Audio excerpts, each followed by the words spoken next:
Guys, তো আজ আমরা কোথায় গেলাম, কার সঙ্গে গেলাম আর কি কি খেলাম, তো চলো তোমাদের সঙ্গে শেয়ার করা যাক।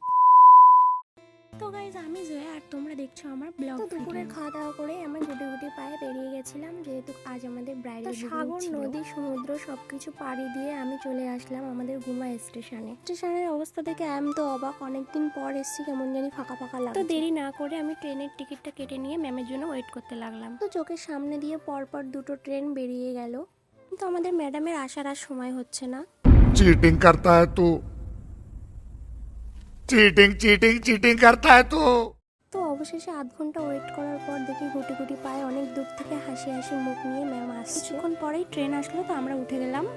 তো যাওয়ার পথে ট্রেনের মধ্যে এই ফলটা কিনে নিয়েছিলাম, ড্রাগন ফল, খেতে অত্যন্ত মিষ্টি ছিল। তো তারপর আমরা বারাসাতে পৌঁছে গেলাম। ওখান থেকে নেমে আমরা সোজা চলে গেছিলাম টোটো স্ট্যান্ডে, যেহেতু ওখান থেকে আমাদের হেলাবরতলায় যাওয়ার ছিল, তো আমরা ওখান থেকে টোটো করে নিয়েছিলাম। আর ওয়েদারটা এতটাই খারাপ ছিল যে বারবার বৃষ্টি আসছিল। বৃষ্টির কারণে আমাদের ভালো রকম সমস্যায় পড়তে হয়। হেলাবরতলার ওখানে নেমে আমরা অটো ধরে সোজা চলে গেছিলাম ব্যারাকপুরে। ডিবাপির হোটেলটা পেরিয়ে সামনে কিছুটা গিয়েই হোটেলের পাশেই ছিল আমাদের লোকেশনটা। তো ফাইনালি আমরা বৃষ্টির মধ্যে পৌঁছে গেলাম আমাদের লোকেশনে।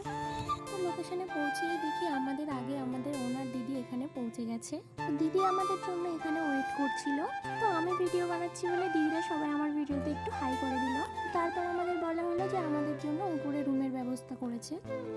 তো উপরে আসার পরে দেখি জায়গাটাকে খুব সুন্দর করে সাজানো হয়েছে, যেহেতু অনুষ্ঠানটা রাতে ছিল আর আমরা 5টার মধ্যে পৌঁছে গেছিলাম। তো উপরে উঠে আমাদের কোনার রুমটা দিয়ে দেওয়া হলো, আর আমরা রুমটাতে এসে কিছুক্ষণ রেস্ট করে নিয়ে তারপর আমাদের মেকআপের জিনিসগুলো রেডি করে নিচ্ছিলাম। তো কাজ শেষ হয়ে যাওয়ার পর আমি ম্যামের সাথে একটু মজা করছিলাম। ফাইনালি আমরা সব কিছু গুছিয়ে নিয়ে ওখান থেকে বেরিয়ে পড়ি। 8:30-এ একটা বাস পেয়েছি, ওখান থেকে আমরা সোজা বারাসাতের বাস ধরি। তো বাড়ি আসতে আমাদের একটু রাত হয়ে যায়। তো আজকের ভিডিওটা এই পর্যন্ত। ভালো লেগে থাকলে অবশ্যই লাইক, কমেন্ট, শেয়ার করবে। দেখা হচ্ছে পার্ট 2-তে।